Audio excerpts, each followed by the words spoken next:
Hi. Hi. Hi. If you like this podcast, why don't you tell a blogger or someone, journalist friend of yours, to post about it? And then more people will hear about it. If you are looking for new ways to give yourself a bit of self-care, then a great place to find some wonderful online classes is a charity in Brighton called brightonnaturalhealthcentre.org.uk is their URL. You can go there and pick yourself a nice class to attend and give us some money because we're a charity and we need your support right now. And in exchange for that, you'll feel better about yourself. Is the charity in terms of the services you provide or they provide, or does it go into the community somehow? So it is a charity in terms of, in a couple of ways. It's sort of a self-funding charity. So people go to classes, that pays for the centre to be run, and we try and be a good citizen of the world. But in addition to that, we're then able to fund things like classes for refugee women. But, we do a variety of community projects for specific groups. Okay. And then we're able to fund those. And we also offer some community classes, so low-cost meditation classes and things like that. Cool. If you want to understand yourself better and have fewer regrets in how you may have behaved or decisions you've made, why not learn about tracking happiness? I did a little free book. It's goodtohear.co.uk/free. Sign up to my mailing list. I'm trying to do give, ask. Give, ask. So just sort of come and sign up to that. I'm trying to be a non-sleazy businessman. How's that going? How's it going? This approach is making me like maybe $2 a week. But they make you feel good. Well, yeah, I don't know if we're at that stage. No.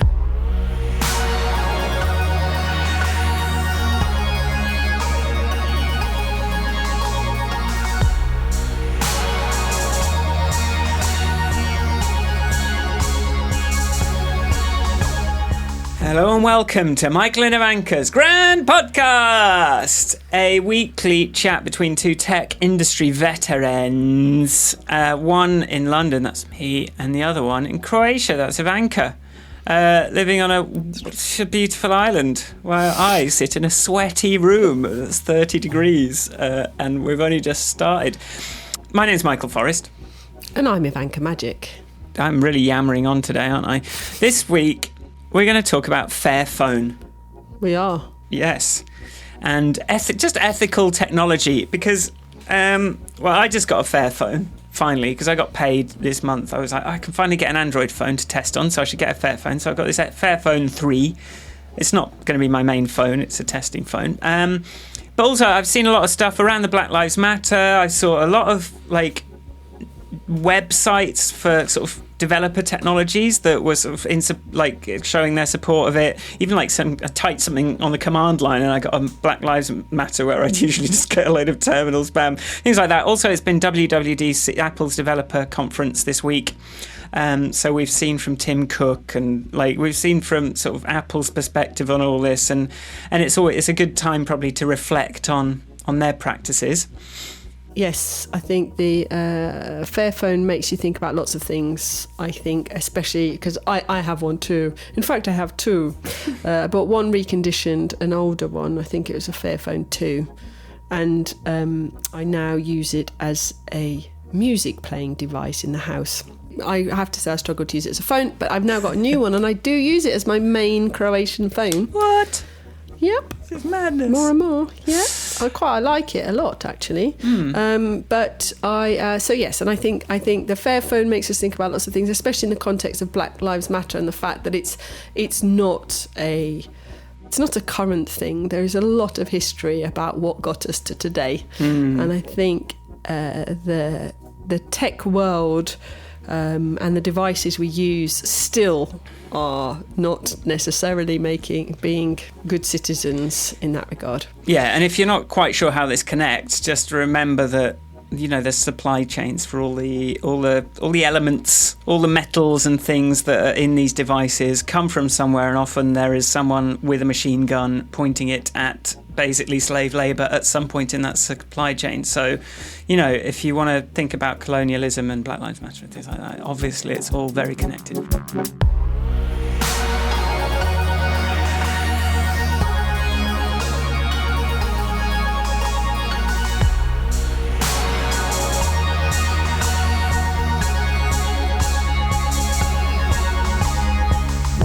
How is it going, Ivanka Magic?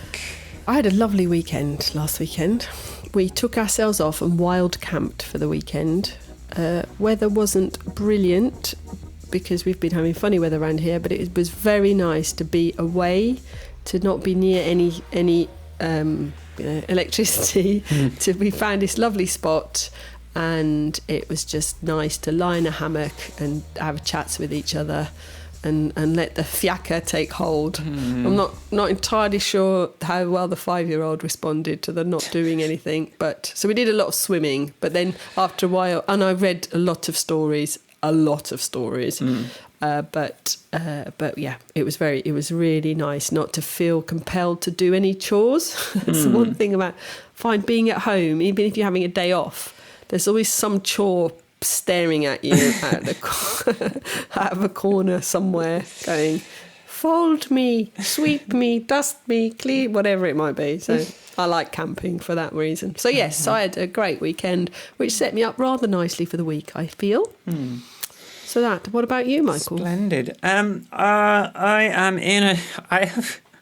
It has been over 30 degrees in London for a couple of days now, and to record the podcast, I've shut this door and turned off my fan for audio reasons, for you, listener. But I have noticed that the temperature in this room is creeping up by about 1/10 of a degree every 2 minutes. So if I just pass out at some point, I start talking. Call an ambulance. I start talking slower as the thing goes on. It's not really fiacre situation, to be honest. It's just I am sitting in in an unprecedented move. I am wearing shorts and a t-shirt today instead of clothes that I consider appropriate for working in. I've been productive, but I'm definitely feeling the burn of a lot of loose ends and a lot of projects that aren't finished. And then I'm like, this week I'm going to launch the new Screen on Changes app, and then it takes another week because I've got to get screenshots, and to get screenshots I've got to fake some data, and then I've got to remember how my screenshot system worked, and then I'm like planning a video where I'll present it, and I've got to figure out what to write on the mailing list, and it's just like it's going to be just 2 weeks just to kind of announce it. I just realised I can't just put it out there. I've got to especially with WWDC this week, seeing how every little fucking button gets 2 minutes of, this is a really brilliant little button. And I think I need to be a bit more look at this brilliant little button. And I did do an unboxing video this week, so I am now a YouTube hack.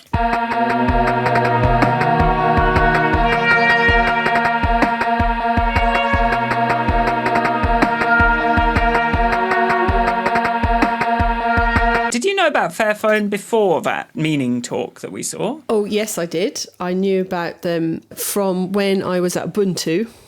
So back in 2013. After I left, though, was when you were doing all the mobile stuff, right? Yeah. So I met them via Ubuntu, and had some lovely chats, and I think was always a little bit disappointed that Ubuntu didn't just get behind the whole thing and do Ubuntu on Fairphone. What happened there? I don't know. It was just not it wasn't my decision. The answer is I don't know, but it would have been exciting, I think. But my understanding of the project from the get-go was that it's a social enterprise that was looking at the full supply chain of a mobile device to address every single area. I know we've already talked about it, but if you don't know about it, that's it. Yeah, no, remembered it in my head, and it's like, there is no way we can on day one create a phone that is fair by any definition. But what we'll do is in every version of it, we will attack another aspect of the supply chain. So, for example, Fairphone is the only device or the first or whatever it is that has fair trade gold in it. And pushed the existence of fair trade gold. So because the mobile phone, but they've got so many things that make them noteworthy, really, I'd say, as a device, in terms of they're repairable, you can change the battery, you can take the back off like you used to be able to in the old days. Yeah. You can you can buy like a camera module if your camera breaks. You can do, like it is fixable, and a lot of it is fixable by you without any specialist tools. I did notice it came in a box with, well, it was the power supply was optional, but it did come with a little sort of plasticky little screwdriver, which I felt was more of a sort of brand positioning thing than an actual useful. It's like, yeah, I've already got a little screwdriver, thank you. Uh-huh. But yeah, that's what true. They're sort of pushing for. This is something that you don't void the warranty by looking at the wrong way. Yeah. And it comes with a bumper as well, this one. So the first one that I got a second-hand one, a reconditioned one, when I first got to Croatia, when I decided I needed a Croatian phone number, and I really struggled to use it as a phone, I have to say. And I kept it takes 2 SIM cards as well, which is very useful in many places, especially when you've got a SIM card that is cheap data and one is cheap calls. Or like here, a lot of people who live in Herzegovina, where my family are from, have a Croatian SIM card and a Bosnian SIM card, because you can get onto both networks. Right. Because you're so close to the border. It's all a bit mysterious to us non-Croatian Bosnia, Herzegovina. What are you talking about? What? Dalmatians. What? There's lots of places in the world where like multiple SIM cards is a useful thing. Yeah, well, Berlin, I always had like a couple of phones on the go. I have to say, this Fairphone 3, I'm very happy using it as the battery lasts for ages. Right. How long? A couple of days, if you like. And I do check my mobile, the social medias. It's very big. It now makes my iPhone 8 or whatever I've got. I haven't got a big iPhone. Makes it feel quite stumpy, I have to say. The battery lasts. It uses the same charger as my. It's USB-C, so it's the same as my MacBook. That was strange. I was expecting it to be that mini USB, and then it's like, oh right, it's this one. And then I'm sort of just plugging into the thing that my computer plugged into and going, oh, it can probably connect to this SD card, can't it now? It's a strange new world. I think that my iPhone XR has a bigger screen than it because of the way it extends over. So, but yeah, it's a decent size, isn't it? Yeah, it's a decent size. It feels better. Pictures go. I mean, I think the struggle is if you've used iPhone for long, because I've used iOS. Especially while I was at Ubuntu, I used to flip a bit. Use an Android phone for a long period and then go back to iPhone. Or when that one died, I had a Samsung something or other when I left, and then I got back onto iPhones. But it is the shift between Android. If you've got well into iOS and then moving to Android is it's annoying, isn't it? There's some things you're like, oh yeah, that Bluetooth. Just as a thing, but then it's like this. The keyboard's ugly. There's all these little icons. All the colours are all over the place. All the system stuff is like, what is this? And I still. I mean, I've not used it as a phone, but I'm like. And I know that what you're used to does dictate. I am finding it like, what do you press? What does this button do? I thought this button went to the home screen. Now it's launching Siri. Like, what the f*** is happening? But that's some of it's learning, and also like iOS has. I noticed it did like the picture-in-picture thing on your YouTube video, which Apple just announced as the new thing in WWDC. Well, you can do it on your phone. So, but. I know Apple, like, if you're not... There's screens that people just don't know about on Apple devices. Like, I showed the plumber, just pull this down and you can do this. And he's like, what? I have never seen that panel that is available at all times from the top. So, yeah. Well, this isn't about Android. But this is the problem is, like, Android sort of is the only choice for a device like this, really. Yes.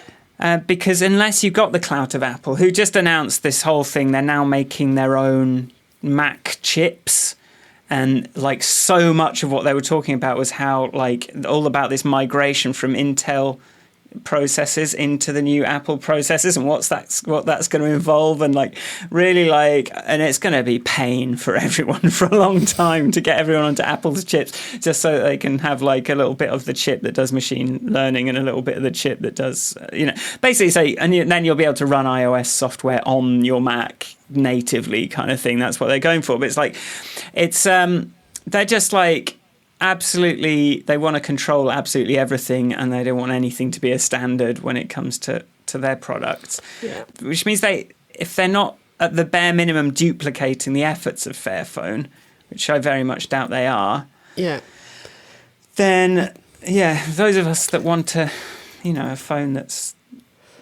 the icons aren't all a bit ugly.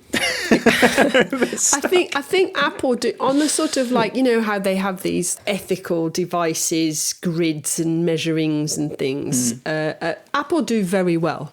I don't really know on what, who comes up with them and who compares them and all that kind of stuff. So, but they do all right. But then you can't help thinking that they should have come up with it. You know what I mean? Like, I've just Googled it just to see. Yeah, I've got the chart up, so it's, But, Apple do, you just think, well, when you see these pictures of the supply chain for the mines, you're like, I feel, and then you've changed your picture on Instagram for a Black Lives Matter thing on a device that's potentially got like things that were mined by a slave, a modern day slave. You're like, or you don't know. It's very hard. I mean, it is hard, but I think we need to start. We need companies like Fairphone, I think, to make us think about these things and push for the change and make it harder for the big manufacturers with all the money to say that it's not possible. I saw somebody that I trust reasonably well because of who he is. Because I didn't check the source, I just looked at the picture. But he said that because Kit Kat is Nestle, isn't it? And they're reneging. They're not going. It's been made out of fair trade cocoa for ages, and it's no longer going to be fair trade. And it's like, I mean. What? Fair trade should be standard, but we are trying to stick to technology. So I think having things like Fairphone doing well, and now getting to a point where it is, I think, a good consumer standard product. I don't feel like I'm missing anything. I'm particularly pleased that its battery lasts so long. That makes a big difference. Yeah, I think. And I haven't had to buy a new cable because I just use my laptop charger. I'm trying to find a chart more recent than 2017, but 2017 chart, it has like Fairphone, then Apple, then like HP, and like Microsoft's quite high as well. But then like right at the bottom is Amazon. Like Amazon are apparently, ironically, given their name, doing a fucking terrible job. But yeah, like I just remember the slide meaning where they just sort of showed, look, here's the massive grid of all the materials in these devices, and we've like done this little one and this little one and this little one bit. But it's like when and that's where all you can do is just like, well, at least we're measuring this and we're trying not to make anything worse, and we can say, okay, it's this. And like when you can't just solve everything all at once. And as much as it's tempting to kind of go, but there's still people, like as soon as people start going, but this is still put together, this element came from it, it's like I think it's tempting to do that, but it's not a productive conversation really. Like we kind of have to do a little bit incrementally as we go. I mean, if you want it to go faster, then for starters, buy the phone, give them some money, help them out, put pressure on the other providers. Like if Apple got on if they could divvy them up between them, maybe Fairphone push these elements. So there's, I mean, I think that whole device manufacturing thing is a big area for ethical living. Since I went to Meaning this year, I'm now happily. I used to think Bosch was a luxury item, like look at me being a a middle class one by Messiah by Bosch. And then I thought, because I assumed, I just wanted it for quality, but now I've found out that they're a steward-owned company. I'm like, right, if I need something new, make sure, see if Bosch does one first, and then if they don't, go and look at somebody else. Because I just feel much more comfortable buying for a company that where it's not set up to fund their shareholders. And someone's got to blaze these trails, and with Fairphone kind of hopefully making this stuff a bit more part of the conversation. Then we know that people have started to adopt their sort of clean gold supply chain, or whatever it is, like ethical gold supply chain, and then it sort of starts to. You can start to say, I know this is impossible to get right, but look, you could be doing this, Apple. You could be doing this, Amazon.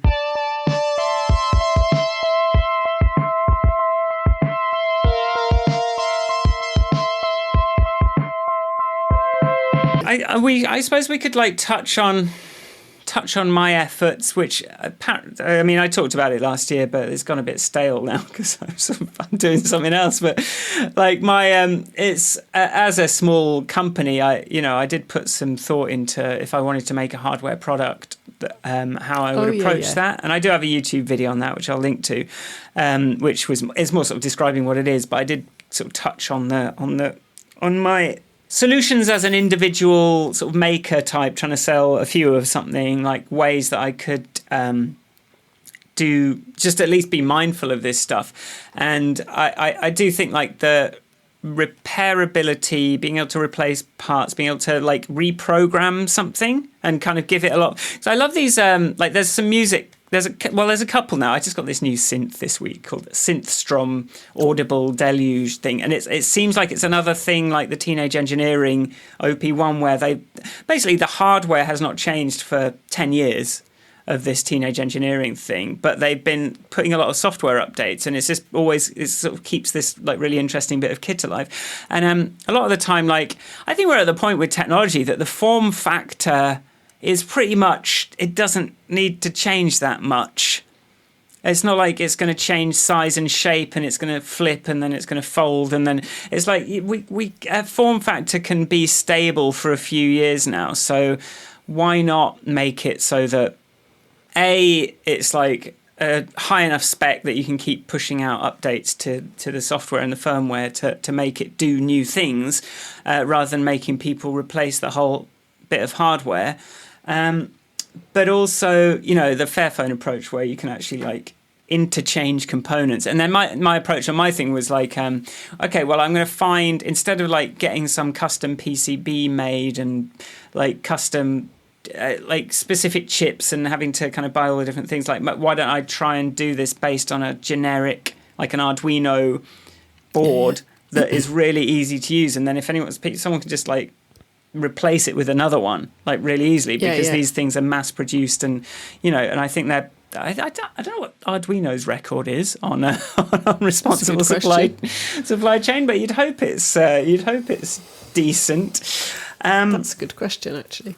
But not all of this has to be about the supply chain. Some of this can just be about, it's like the best car, the most environmentally friendly car you own is the one you've already got. It's that kind of thinking. Yeah. It's if you can reuse and interchange with stuff that already exists by using standards, then that smooths the way a lot more easily, a lot better. Yeah, absolutely. And I think the on the subject of the making decisions around repairability, and then in an Apple world, or the way we all think of them and the way they present themselves, is that control and form over everything.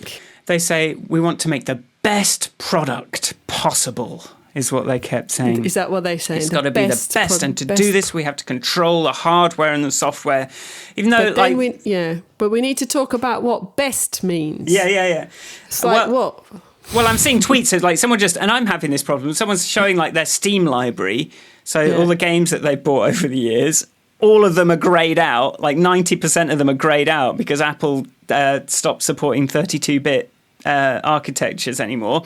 And so like all of this software that you bought doesn't work anymore. It's like, yeah, that's the best experience possible. As long as you've got infinite money and developers keep supporting your thing that you bought like 3 years ago that you still want to play. Like like they've got a strange idea sometimes of what being the best thing possible actually means. Yeah, and I think if we, this best, it's the same with like what you were talking about, the form factor not needing to be changed. Like, we all know that however many years, the clamshells were a thing, and then the tiniest possible phone that you could possibly make was a thing, and then the biggest phone that you could possibly make was and those are all like fashions. They're nothing to do with best. Oh God. Like, it's how small can we make it? How light can we make it? How shiny can we make it? It's like, these are not factors that most of us, we care about superficially, but ultimately it does not make for the best product experience. Really? Well, I mean, a lot of with this environmental conversation, it does seem like fashion probably needs to become a dirty word just in general, because it's just an engine for creating disposable things with a short shelf life. But we are seeing, I think, some changes in the fashion industry. I think I need to pay attention. I need to go and look up my references. But somebody is not putting out they're changing. Instead of having autumn winter collections, they're going to have I don't know. They're sticking to just a line of clothes. Puma's just done something big. On sort of more, they've got to, because they're such an enormous source of rubbish. But I think it's very easy to see fashion rubbish or the rubbish caused by fashion. And I think in technology, we would do well to keep reminding ourselves that we contribute to that, or we have invisible waste, like people. Like, we've talked about Bitcoin being environmentally unfriendly because it heats up computers, but so does sharing bullshit videos. Doesn't it? It's who talks about, like, Douglas Rushkoff talks a lot about how it just sort of feels clean because you just put this lovely white clean cable into a lovely white wall socket, and then you don't have to worry about what behind that wall socket is. Some stuff is going down. Some dirty processes to create the energy for this thing, and then every time you click on a website and it serves 3 megabytes of ads from 47 different servers, and then the server itself is doing all this stuff to try and optimize this, and it just is there are fans going in giant server farms on tectonic plate borders or whatever, wherever they put them, in mountains, to sort of keep it so that when you click on Facebook, to kind of go, come on, what the because it takes 4 seconds to like, what's going on? Facebook. And that's how we feel, like if something doesn't load. It's the 4 second is the countdown to how long till I hate your app. I heard at WWDC. 4 seconds. 1, 2, 3, and that's it. This forever. But there's all of those, like, and then what somebody was telling me about. I saw it on Twitter from somebody I used to work with. This is, I told you before. It's like your regular reminder that Cloudflare still hosts 4chan. 4chan being, what are they, like the platform for bullshit? Nazis. They're like Nazis. So the fact that Cloudflare, that is a very popular product that we all use, that they work with them. It's like at some point, you have to say, there's no. I think we can't stay on the fence anymore.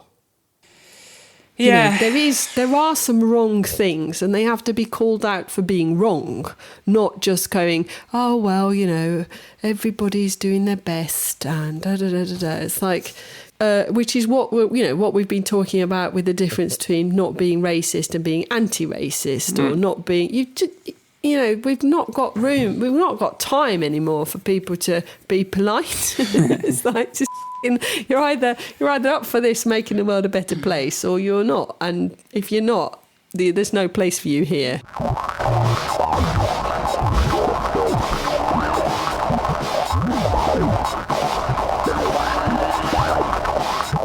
Do we take some heart from I don't know, not to derail this, but do we take some like Trump is looking very Trump got shaky. owned this but who knows what that transforms into, but like after he got trolled by those TikTokers, thought 1 million people were going to come to his Nazi rally, and like 6,000 people who are now all going to die of COVID because they don't like wearing masks, these rightists.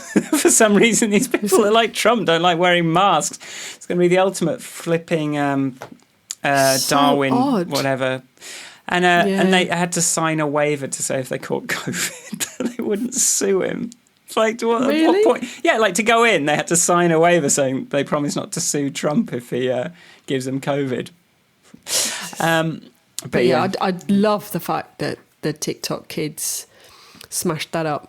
K-pop. It was such a, even if it was like, because the K-pop, the TikTok and K-pop fans, I didn't even know what these things were, to be honest with you. I'm like proper old now, but they did something else. They took over a hashtag recently. It seems to be a new. I'll find the reference to that, but they've used the same tactic. This is the second use of it, and I think it's brilliant. What a brilliant way to own somebody and just go, nah. Nah. Let's keep being creative in all this. Yeah. I sort of like just thinking about coming back to the technology. I like how many nerds have come out with the Black Lives Matter thing. I like how many library supporters have come out and done things. But well, maybe I can talk about this story just to sort of talk maybe a little bit about where the left does let itself down sometimes. Is this one open source project ended up, there was a lot of controversy about how the community treated the maintainer of this project. So when you make websites and apps, you use things called frameworks and libraries, and often these are open source, and there'll be someone that, obviously I'm talking to the listener.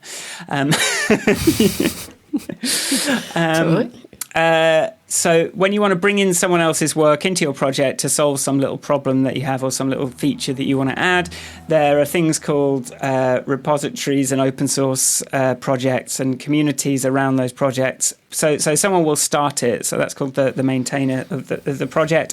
And they'll make something to sort of scratch their own itch, and often that will turn into a bigger project. But usually they'll be working on it in their spare time. And so in this case, I'm like, I need to statically analyze my Ruby code to find errors, and I go, okay, what do I use for that? And I find this library called Rubocop, and I go gem install Rubocop, and then I run the Rubocop thing, and now in my thing I can see if I can statically analyze my Ruby code. But what happened recently was someone opened an issue. So in any project like this, people can report bugs. And someone opened an issue called, "Is it time to change the name?" In the light of Black Lives Matter, said the word cop has an uncomfortable feeling about it. So someone proposed renaming this open source project. And a few people said, yeah, I think this would be a good idea. And then basically the maintainer kind of said, look, this is a fine idea, but it's really hard to rename something like this because it's used in thousands of projects all over the world, and it's going to be a massive pain to do this. And is that going to be, for this? Is it worth it? And basically, he got absolutely torn apart by the community for being reluctant to do this because of the technical things and not having the time. And people saying, oh well, lots of people are piling on. But really, the Ruby community, who are usually very good, one of the better open source communities, just piled on this person for not wanting to rename his open source project.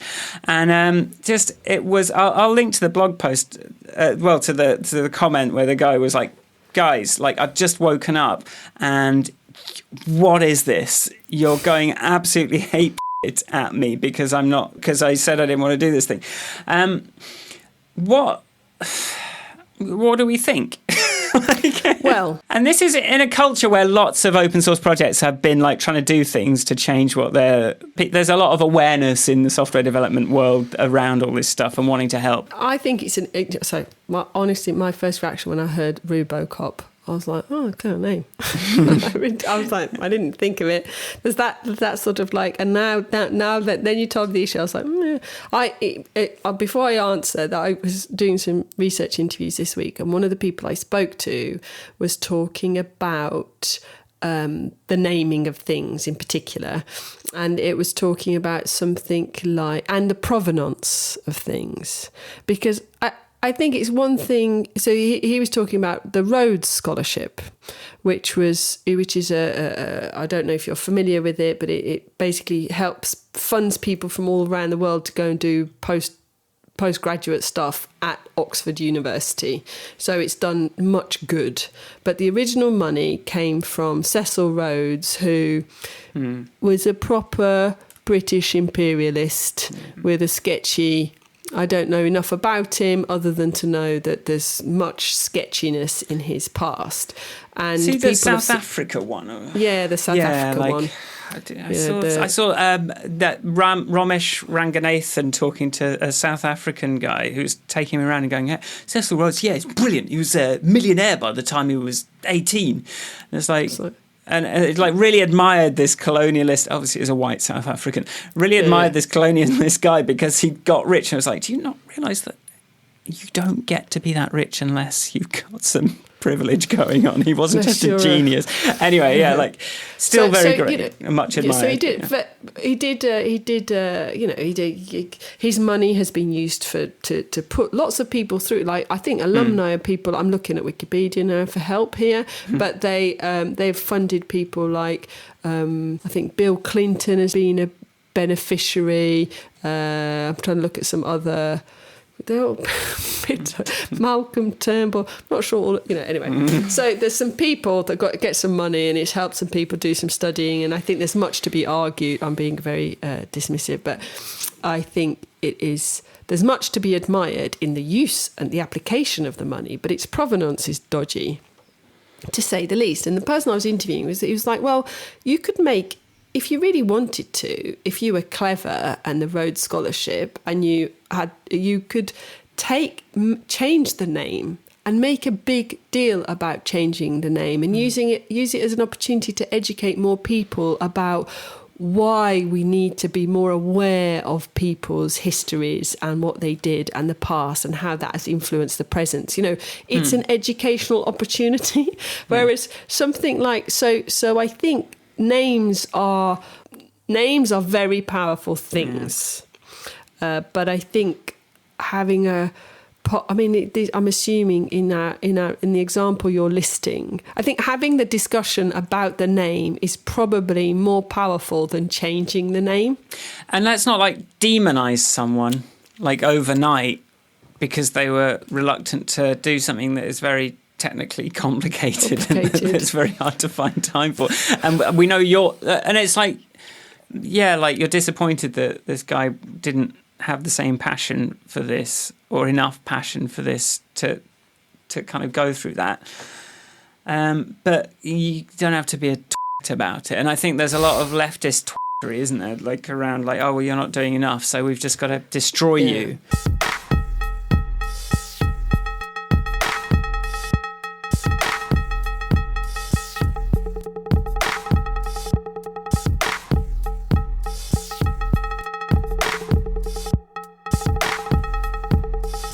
Going back to the Fairphone model, there is much wrong, and I can fix this bit. Yeah. And I'm going to fix this bit. I'm not going to not do anything because I can't fix all of it. Is part of the, if you look at the enormity of problems in the world, there is much. Many of us could be forgiven to just wanting to go back to bed and pull our duvets over our heads because it's all a bit, but even having, in the context for this maintainer in this particular project, having it's a big task. So offer him some help on something that can be done. Let's write about it. Let's talk about why it might be a controversial name. I assumed it was based on the movie RoboCop. It is. The icon is even an icon. It's the word cop that... Are we cancelling the word cop now? We are defunding the police and the military. That'll be good, wouldn't it? But yeah. I mean, there's a difference between like I am this all this the defunding the police stuff is permeating my consciousness, and but I've not yet processed it all. I don't really know what I think, but I think the idea of the emergency services being there to help, not to punish, is definitely and not giving people with guns responsibility for solving difficult mental health issues. It's like if you come with violence, then the solution is going to be violent. Is basically the criticism of that thing. So let's. But in this particular context, I don't know how you can be. I think you have to walk the walk. Like, you know, if you how you go about things matters, and if you truly want change, then start by yourself being respectful when you have conversations with people where you're disappointed in their answer, where you're I don't know, like going off at people because they're not doing what you thought was a good idea is. I think the two things don't go hand in hand at all. How can you want, you know, like, I don't want to use the word cop because of the current connotations, but I'm going to behave like an arsehole to try and make that change. I don't think that's cool, personally. I wonder how all of you would feel if suddenly a ton of people who haven't done anything for the project appeared here, told you you're a horrible person and started bullying you into doing what they want. Yeah, it's bullying. Yeah. I had... Nick and I started watching a documentary on BBC iPlayer about Black Panthers, but we started watching it really late at night. So it was like we watched the first. We were like, let's just check if. Well, 5 more minutes. But we haven't watched it to the end. We had to call it because it was getting late. It was. I mean, the approach they took was hardcore, like literally arming themselves and walking down the streets in Oakland, and like if the police went to arrest, because black people in America are being harassed by the police since forever, it's not new, and they would stand a legal distance away from the police who were, you know, stop and searching somebody or whatever they were doing, armed, but far enough away that they couldn't be accused of interfering, but watching. Right. Which, you know, then they interviewed one of the cops, and he was the cops. I wouldn't normally say cop, but now cops entered my... But it's like... But he said it was extremely intimidating. And I'm sure it was. But it's like... But I did think that... I mean, what are you supposed to do if you're not being heard? Yeah. And I think that is strong, and that is... I think I have far more admiration for that kind of behaviour, which is not out and out attack. It's merely holding your ground and taking a position versus, you know, sitting at your keyboard bullying somebody overnight so they wake up to abuse. I don't think that's being a warrior. I think that's being insensitive. And also, how do we know? Somebody else I interviewed in my same round... had a great round of user research this week. Somebody else was talking about, so I was talking to them about whether they're the kind of person who, if they see something they disagree with on Facebook, or, you know, they're the kind of person that just unmutes the person, defriends them, you know, do you do that? Or do you sort of have, you know, respond in line, or do you go on a private message and go, what do you do? And this guy who himself had suffered with anxiety at some point, but was is a very successful lawyery person. He was like, you just don't know what kind of state the person who made that original post is in. So publicly humiliating them isn't really gonna, you know, you could send them off into an anxiety attack so it's much better. So he was very much of a pick it up in private. But not let it go. So that's a full spectrum, isn't it? You made me think about all sorts of things then. Full spectrum of like nerds renaming their open source projects to Black Panthers with surrounding cops with guns. It's you know. And then what are we doing? I don't know. What are we doing? We bought Fairphones, so we're like, well, good. We're definitely in the green now. Our halos are glowing. Awesome. Okay, and that's the ending. So good. That is the ending. And it's, check out, it's 32.1 in here now. Oh my God, it's time to stop before you die. So it's like I'm experiencing the global temperature increase. So in real time, it's going to be 4 degrees and then all of the icebergs in my studio will melt.